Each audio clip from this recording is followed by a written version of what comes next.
कर आज हम लोग डे 4 में स्पीडी का पेज 4 लेके आए हैं। ठीक है, चलिए इसको देखते हैं। पहला पॉइंट देखते हैं कि पृथ्वी को घिरने वाला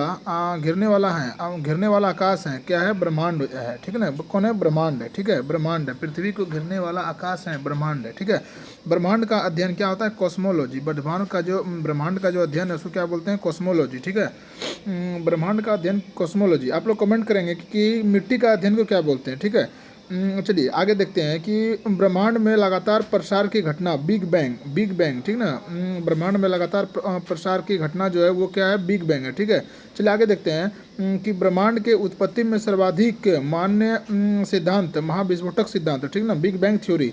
तो क्या था? Big bang theory. ठीक है, बिग बैंग सिद्धांत का प्रतिपादन किया था बेल्जियम के जॉर्ज लेमिंटर ने। बेल्जियम के जॉर्ज किसने? लेमिंटर ने। ठीक ना, 1894-1896 बेल्जियम के जॉर्ज लेमिंटर ने बिग बैंग थ्योरी का सिद्धांत का प्रतिपादन किया था। आधुनिक खगोल शास्त्र का जनक कहा जाता है कॉपरनिकस को। आधुनिक का अगर बोल देगा तो कॉपरनिकस को, जो कि कहाँ के थे? पोलैंड के थे। ठीक ना, जो कि कहाँ के थे? पोलैंड के थे। आधुनिक खगोल शास्त्र का जनक कहा जाता है कॉपरनिकस को। ठीक है, सूर्यमंडल। आगे देखते हैं क्या कि सूर्यमंडल का केंद्र है। सूर्य सौरमंडल का केंद्र है और पृथ्वी उसकी परिक्रमा करता है। तो ये किसने कहा था? तो ये कॉपरनिकस ने कहा था। ये किसने कहा था? कॉपरनिकस ने कहा था। पृथ्वी ब्रह्मांड का केंद्र है। पृथ्वी जो है ब्रह्मांड का केंद्र है और पृथ्वी ब्रह्मांड का केंद्र है और सूर्य इसकी परिक्रमा करता है। तो ये टॉलमी ने कहा था। ठीक ना, ग्रहों के गति के नियम का प्रतिपादन किया था जोनेस केपलर ने। ठीक है, ग्रहों के गति के नियम का प्रतिपादन किया था किसने? केपलर ने, जो कहाँ के थे? जर्मनी के थे।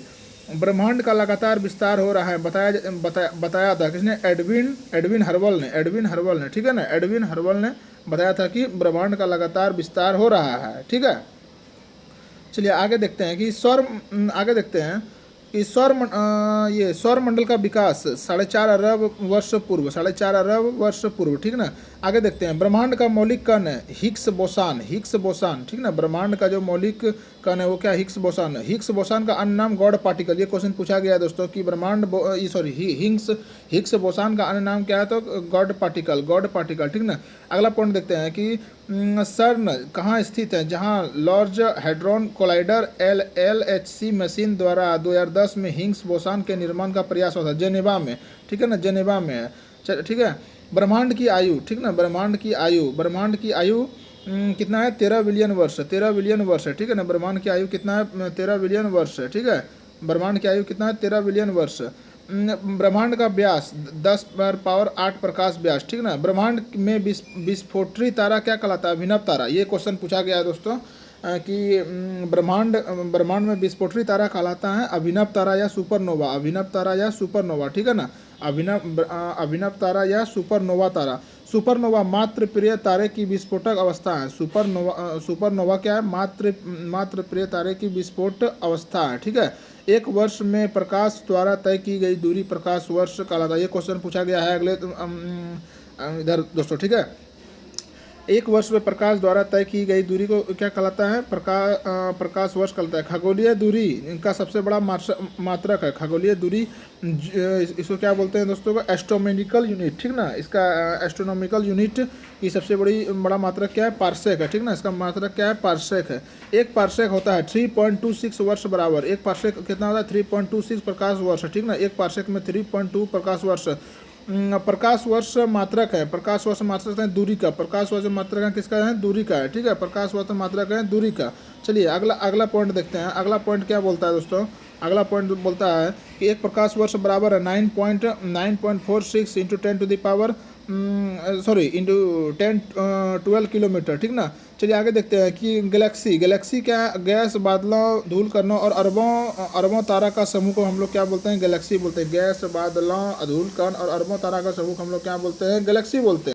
देखेंगे दोस्तों आगे कि आकाश गंगा गैलेक्सी क्या है? तो ये गैस, बादलों और धूल कण अरबों तारा का समूह है। ठीक ना, हमारी आकाश गंगा का नाम क्या है?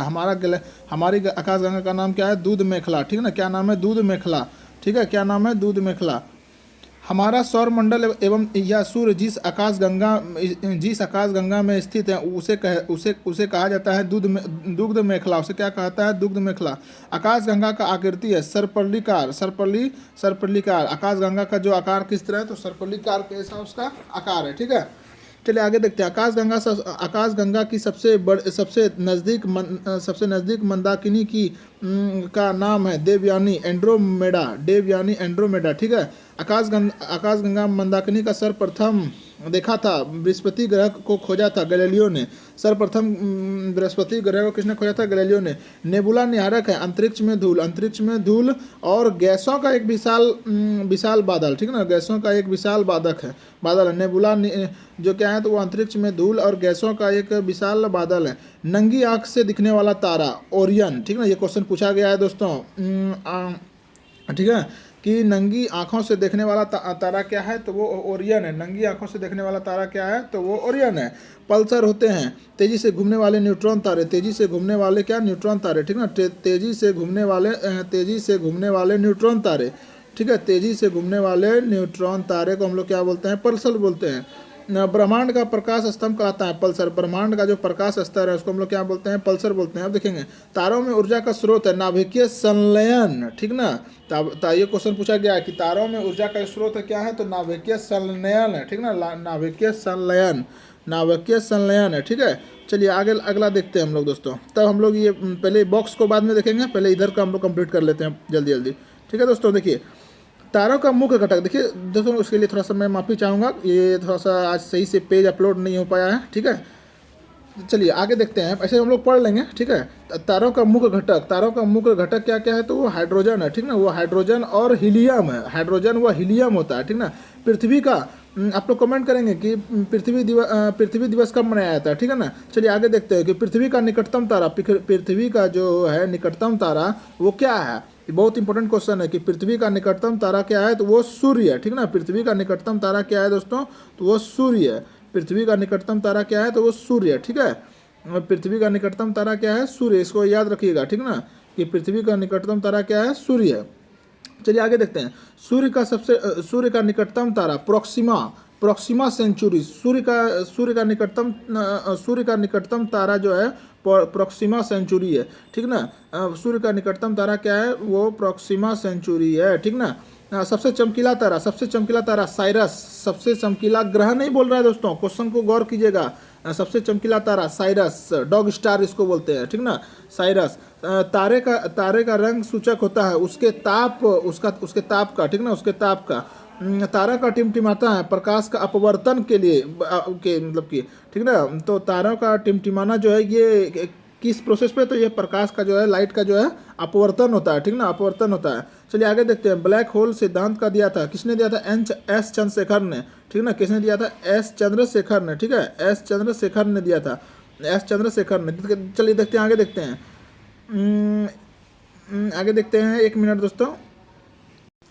चलिए आगे देखते हैं कि एस चंद्रशेखर ने नोबेल पुरस्कार 1983 में। ठीक ना, इसको मिला था 1983 में। और ब्लैक होल का सिद्धांत दिया था किसने? एस चंद्रशेखर ने। ठीक ना, ब्लैक होल का सिद्धांत किसने दिया था? एस चंद्रशेखर ने। ठीक ना, एस चंद्रशेखर ने। आप लोग कमेंट करेंगे दोस्तों कि डूरंड कप का संबंध किस खेल से है? ठीक ना, डूरंड कप का संबंध जो है किस खेल से है? ठीक है, चलिए आगे बढ़ते हैं हम लोग।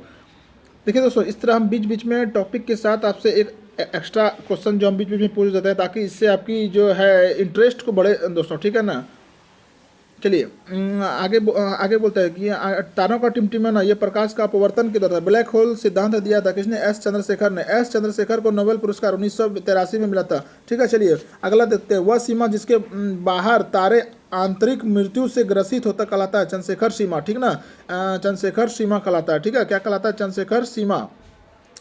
चंद्रशेखर सीमा होती है वह 1.44 सूर्य द्रव्यमान। ठीक है ना, देखिए यहाँ पर लिखा हुआ है 1.44 सूर्य द्रव्यमान लिखा हुआ है। अब चलिए आगे देखते हैं कि तारों की सुंदर आकृति तारामंडल। तारों की जो है सुंदर आकृति होती है वो क्या है? तारामंडल। ठीक ना, क्या है? तारामंडल। ठीक है, देखिए तारों की सुंदर आकृति जो है वो है क्या? तारामंडल। तारामंडल की कुल संख्या, ये क्वेश्चन पूछा गया है दोस्तों। एएलपी टेक्नीशियन 2018 में ये क्वेश्चन पूछा गया है दोस्तों। ठीक ना, कि तारामंडल की संख्या कितना है? तारामंडल की संख्या कितना है? तो तारामंडल की संख्या जो कितना है दोस्तों, तारामंडल की संख्या है, कुल संख्या तारामंडल की 89 गो है, 89 गो है, ठीक ना। तारामंडल की कुल संख्या कितना गो है? 89 गो है, ठीक है।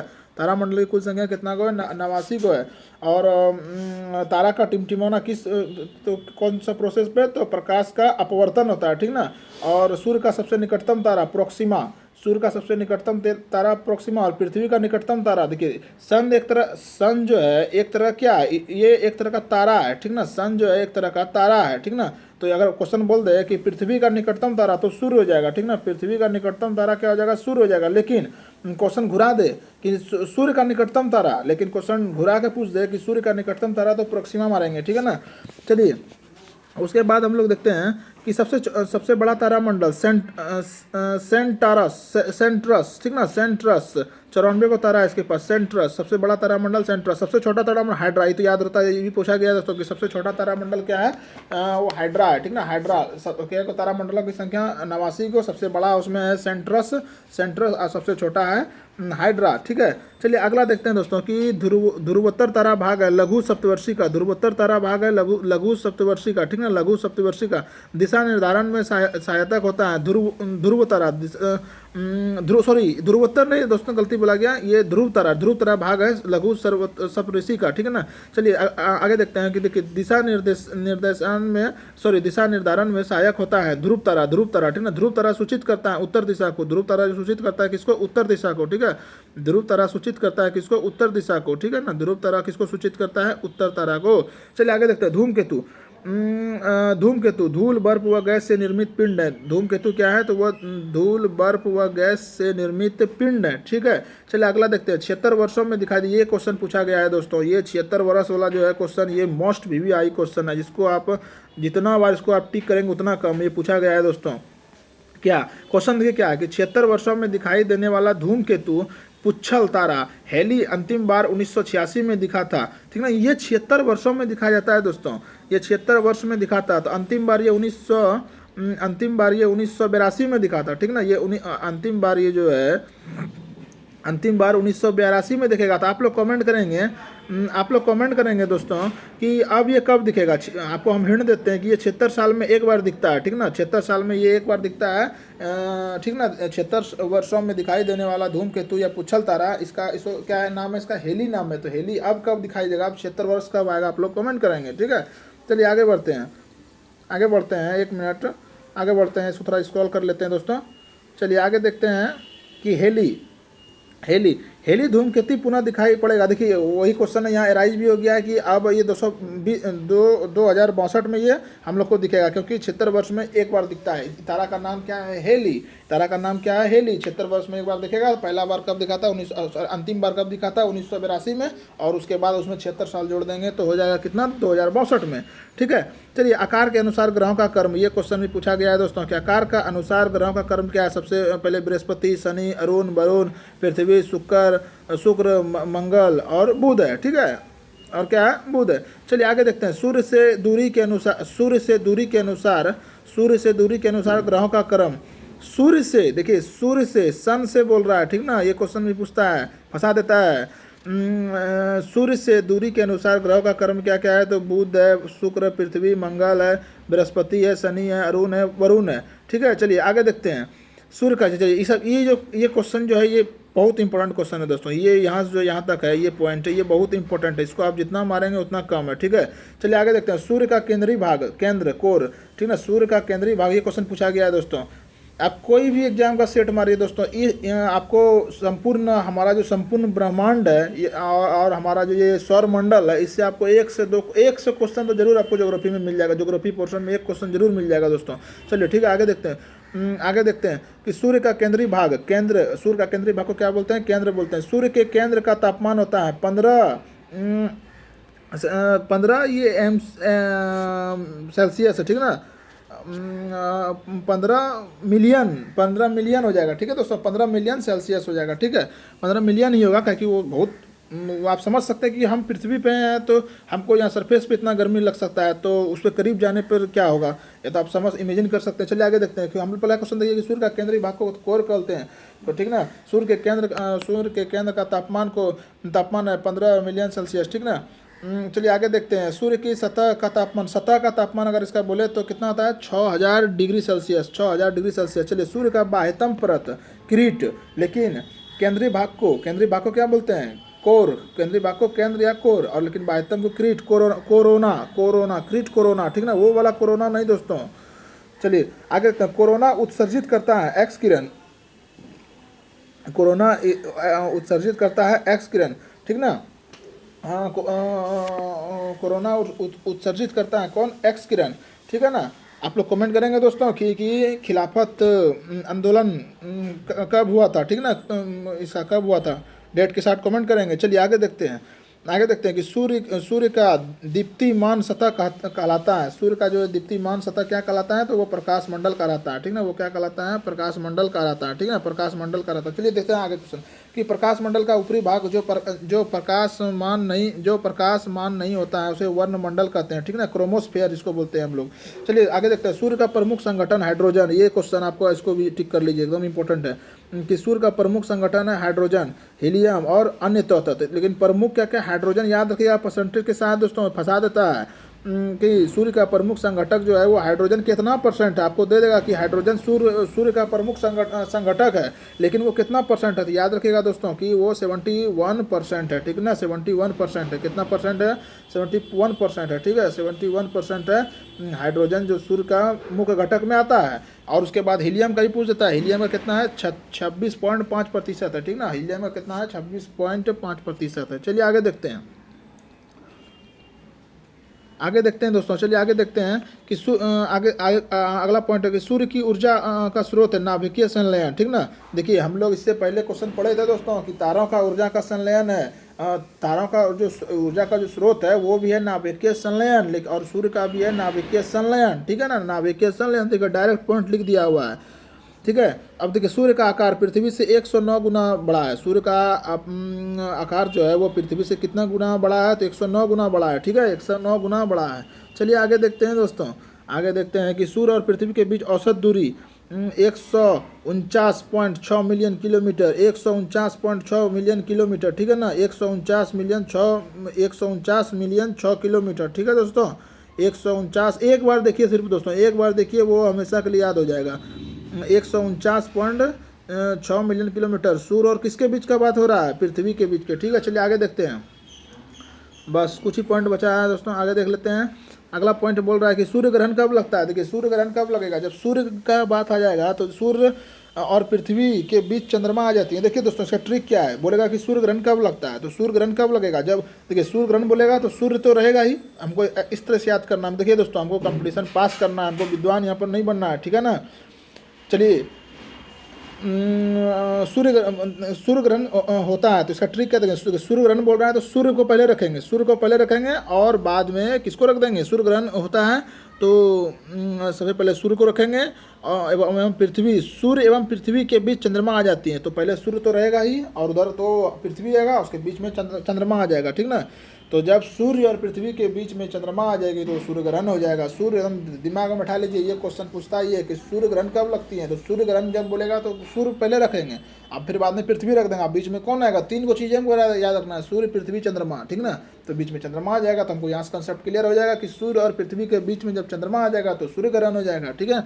चलिए अब चंद्र ग्रहण देखते हैं। जब सूर्य चंद्र ग्रहण में भी देखिए कैसे होगा, चंद्र ग्रहण में होगा क्या? जब सूर्य को भी आगे रखेंगे, सूर्य को आगे रखेंगे और सूर्य और चंद्रमा के बीच में पृथ्वी आ जाएगा, ठीक ना। देखिए हम, मेरा कहने का मतलब है, देखिए दोस्तों आप अपने अनुसार भी इस ट्रिक को अपना सकते हैं, आप अपने अनुसार भी ट्रिक अपना के ऑप्शन को पकड़ सकते हैं, ठीक है ना। तो इसलिए चलिए देखिए अब चंद्र ग्रहण का बात हो रहा है तो हम कॉन्सेप्ट या एक ही कॉन्सेप्ट याद रखेंगे कि चंद्र ग्रहण बोले भैया या सूर्य ग्रहण बोले, दोनों में सूर्य को हमको आगे रखना है, ठीक है ना। दोनों में सूर्य को हमको आगे रखना है, चाहे वो सूर्य ग्रहण बोले या वो चंद्र ग्रहण बोले, दोनों में क्या करना है? हमको सूर्य को आगे रखना है, ठीक है ना। अब जब सूर्य को आगे रख देंगे सूर्य ग्रहण में तो इधर पृथ्वी रख देते हैं, इधर पृथ्वी रह जाएगा, इसमें तब बीच में क्या आएगा? चंद्रमा को बचा है। अब चंद्र ग्रहण बोलेगा तो चंद्र ग्रहण बोलेगा बस, तो इसमें पृथ्वी को बीच में रख देंगे, ठीक है ना, और चंद्र ग्रहण को इधर रख देंगे, ठीक है ना। देखिए लिखा भी है कि जब सूर्य और चंद्रमा के बीच, जब सूर्य और चंद्रमा, सूर्य देखिए सूर्य ये हो गया, चंद्रमा ये यहाँ हो गया, इसके बीच जो है पृथ्वी आ जाएगा। सूर्य और चंद्रमा के बीच जो है, सूर्य ऐसे भी याद हो जाएगा दोस्तों, ये ज़्यादा जटिल चीज़ नहीं है, सिर्फ थोड़ा सा कन्फ्यूजन क्रिएट हो जाता है। दोनों के साथ सुनने में लगता है कि सूर्य और चंद्रमा के बीच जब पृथ्वी आ जाएगा, सूर्य और चंद्रमा के बीच जब पृथ्वी आ जाएगा तो चंद्र ग्रहण हो जाएगा, ठीक ना। चलिए आगे देखते हैं। चंद्रमा जिप्सम ग्रह है, पृथ्वी की एक परिक्रमा करता है 27 दिन 8 घंटे में, 27 दिन 8 घंटे में लगभग। अंतरिक्ष यात्री को आकाश दिखता है काला, अंतरिक्ष यात्री को आकाश दिखता है कैसा दोस्तों, काला, ठीक ना। फिर अगला क्वेश्चन देता है, आकाश नीला दिखता है प्राकिरणन के कारण, आकाश जो है नीला दिखता है किसके कारण, प्राकिरणन के कारण, ठीक है ना, प्राकिरणन के कारण, ठीक है ना, प्राकिरणन के कारण। चलिए दोस्तों यहाँ तक तो हम लोग का कंप्लीट हो गया। अब हम लोग बॉक्स को देख लेते हैं तुरंत 5 मिनट में। देखिए दोस्तों अभी तक हम लोग जो पढ़े बस उसी से ये फाइनलाइज क्वेश्चन है और इसी से क्वेश्चन आप लोग को पूछेगा, ठीक ना। चलिए पहला क्वेश्चन देखते हैं कि सौर मंडल का मुखिया कौन है, सूर्य। सौर मंडल का मुखिया कौन है, सूर्य। पता है ना कि घर का मुखिया दादाजी हैं, तो उसी तरह सौर मंडल का मुखिया कौन है, हमारे सूर्य जी हैं। सौर मंडल में ग्रहों की कुल संख्या, सौर मंडल में पहले तो 9 थे लेकिन अब हट गया, 8 हो गया, प्लूटो हट गया, ठीक है ना। सबसे बड़ा और भारी ग्रह ये कौन है, बृहस्पति। देखिए पहला क्वेश्चन, सबसे बड़ा और भारी ग्रह का अगर बात करेगा तो बृहस्पति। दूसरा बड़ा ग्रह कौन सी हो जाएगा, दूसरा बड़ा ग्रह शनि, और दूसरा बड़ा ग्रह शनि। या बोलेंगे सबसे बड़ा और भारी ग्रह तो बृहस्पति, सबसे बड़ा और भारी ग्रह, सबसे बड़ा भारी ग्रह, सबसे बड़ा एवं भारी ग्रह तो बृहस्पति। दूसरा सबसे बड़ा ग्रह तो शनि, ठीक ना। चलिए आगे देखते हैं। सबसे छोटा ग्रह वो बुध, सबसे छोटा ग्रह जो कौन है, बुध है, ठीक ना। सबसे छोटा ग्रह कौन है, बुध है।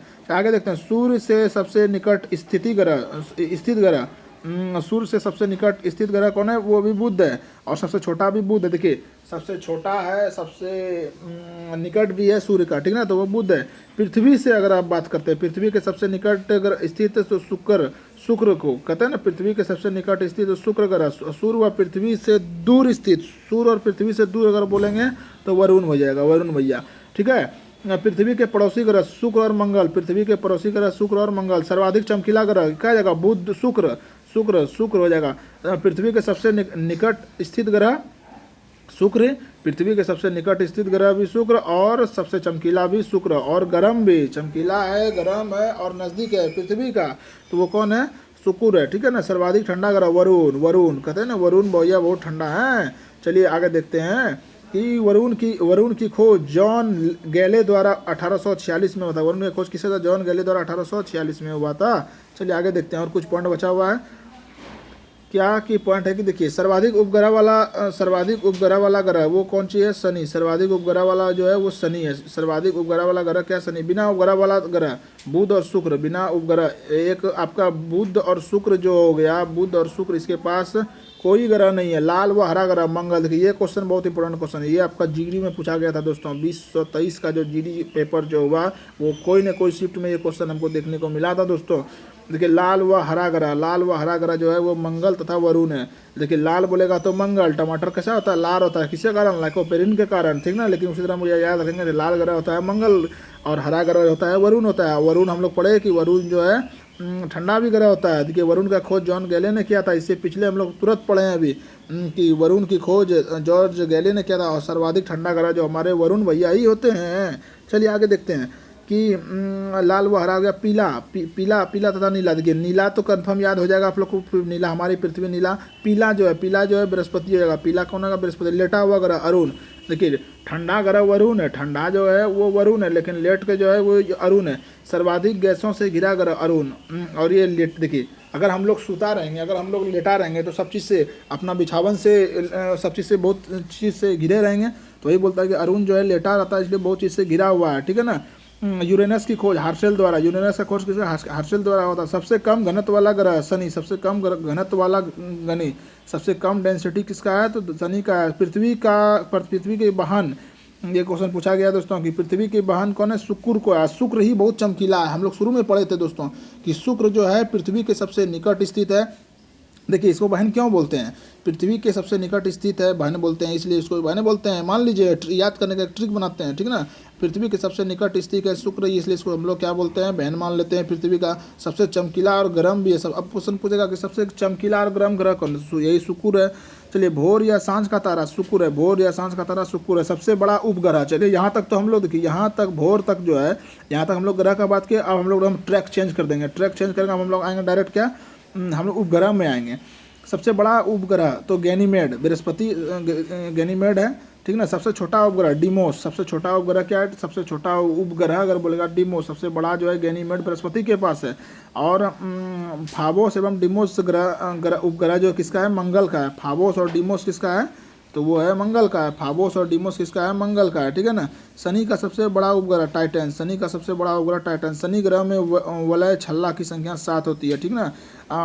शनि के रिंग्स के खोजकर्ता गैलीलियो, ये क्वेश्चन पूछा गया था दोस्तों, CHSL के एग्जाम में पूछा गया था ये क्वेश्चन दोस्तों कि शनि, एक मिनट दोस्तों, ये ज़्यादा पेंसिल का मैंने यूज कर लिया। देखिए शनि के रिंग्स के खोजकर्ता कौन थे, शनि जो थे हमारा, शनि जो है, इसके रिंग्स जो होते हैं, इस तरह आप देखे होंगे, आप जूनियर क्लास में पढ़े होंगे, रिंग्स जो होते हैं उसके खोजकर्ता कौन थे, तो उसके खोजकर्ता जो थे कौन थे, गैलीलियो थे। उसके खोजकर्ता कौन थे, गैलीलियो थे, ठीक ना। उसके खोजकर्ता कौन थे, गैलीलियो थे। चलिए आगे देखते हैं। सबसे तेज व धीमी गति से परिभ्रमण करने वाला ग्रह बृहस्पति तथा शुक्र, बृहस्पति तथा शुक्र। देखिए क्यों, इसके पीछे लॉजिक हम अपना लगाते हैं दोस्तों, कि ये भारी होता है, बड़ा और भारी होता है, सबसे बड़ा और भारी, इसलिए ये क्या करता है, ये बृहस्पति और शुक्र जो है ये सबसे धीमी गति से परिभ्रमण करता है। सबसे कम ग्रह, सबसे कम समय में सूर्य की परिक्रमा कर बुध 28 दिनों में मदद करता है। पृथ्वी की विपरीत दिशा से पूर्व से पश्चिम में चक्कर लगाने वाला ग्रह शुक्र और वरुण है, ठीक ना। शुक्र और कौन है, वरुण है, ठीक है, शुक्र और वरुण है। चलिए पृथ्वी से सबसे निकट तारे का प्रकाश पृथ्वी पर पहुंचने में 4.2 वर्ष लगता है, ठीक ना। कितना लगता है, 4.2 वर्ष लगता है। अब आगे देखते हैं, बस 5 पॉइंट और बचा है, उसके बाद हम लोग का आज डे 4 भी कंप्लीट हो जाएगा दोस्तों। देखिए सूर्य तथा चंद्रमा के प्रकाश को पृथ्वी पर पहुंचने में लगा समय, सूर्य तथा चंद्रमा के प्रकाश को, ये क्वेश्चन पूछा गया है दोस्तों कि सूर्य तथा चंद्रमा के प्रकाश को पृथ्वी पर पहुंचने में लगा समय 8 मिनट 3 सेकंड लगता है, ठीक ना। 8 मिनट 3 सेकंड, ठीक है ना, 8 मिनट 3 सेकंड। 8 minute 3 second. सूर्य तथा चंद्रमा के प्रकाश को पृथ्वी पर पहुंचने में लगा समय 8 मिनट 3 सेकंड। भू स्थिर उपग्रह की ऊंचाई कितना है, 36,000 किलोमीटर। भू स्थिर ऊंचाई कितना, 36,000 किलोमीटर। क्षुद्र ग्रह स्थित है मंगल बृहस्पति के बीच, क्षुद्र ग्रह स्थित है मंगल और बृहस्पति के बीच। सबसे बड़ा क्षुद्र ग्रह सेरेस, सबसे बड़ा जो क्षुद्र ग्रह सेरेस है। खोज करता कौन है, पियाजी। पृथ्वी का, चलिए ये क्वेश्चन बहुत इंपॉर्टेंट है दोस्तों। हम लोग तो मंगल का देख लिए दोस्तों, हम लोग मंगल का देखे, उसके बाद आपका इसका सबसे बड़ा उपग्रह देखे गैनीमेड देखे, बृहस्पति का है, और सबसे छोटा डिमोस का, और फाबोस और डिमोस जो उपग्रह है मंगल का देखे। तो उस तरह यहाँ पर है क्या कि पृथ्वी का एकमात्र उपग्रह, पृथ्वी का भैया होगा ना, जब मंगल का देखे बृहस्पति का देखे तो पृथ्वी का भी होगा। पृथ्वी का हो जाएगा क्या कि वो चंद्रमा है। ये बहुत इंपॉर्टेंट क्वेश्चन है, मून जिसको कि हम लोग बोलते हैं। देखिए अगला क्वेश्चन देखते हैं। सी ऑफ ट्रैंक्विलिटी स्थित है चंद्रमा पर, सी ऑफ जो ट्रैंक्विलिटी स्थित है कहाँ पर, चंद्रमा पर, ठीक है। बौना ग्रह जिसको कि प्लूटो बोलते हैं, ठीक है ना, जो कि अभी हट गया, सेरेस या इरेस बोलते हैं। चलिए प्लूटो की खोज 1930 में ट्राम्बैग ने ग्रहों की श्रेणी से हटा दिया 2006 में प्राग बैठक में। किस बैठक में, ये क्वेश्चन पूछ देता है कि दोस्तों कि प्लूटो को हटा दिया किस बैठक में और कब हटा दिया, 2006 में। स्मॉल डेट याद नहीं रखेंगे हम लोग, सिर्फ एक मोटा मोटा याद रखेंगे कि 2006 में प्राग बैठक में प्लूटो को ग्रह से हटा दिया, ठीक ना। इसी के साथ दोस्तों आज हम लोग का डे 4 संपूर्ण ब्रह्मांड और हमारा सौर मंडल जो टॉपिक था ये बिल्कुल अच्छा से याद हो गया, कंप्लीट हो गया, ठीक है दोस्तों। इसी के साथ आपको वीडियो कैसा लगा, लाइक शेयर और सब्सक्राइब करके कमेंट कीजिए, ठीक है दोस्तों। चलिए जय हिंद जय भारत।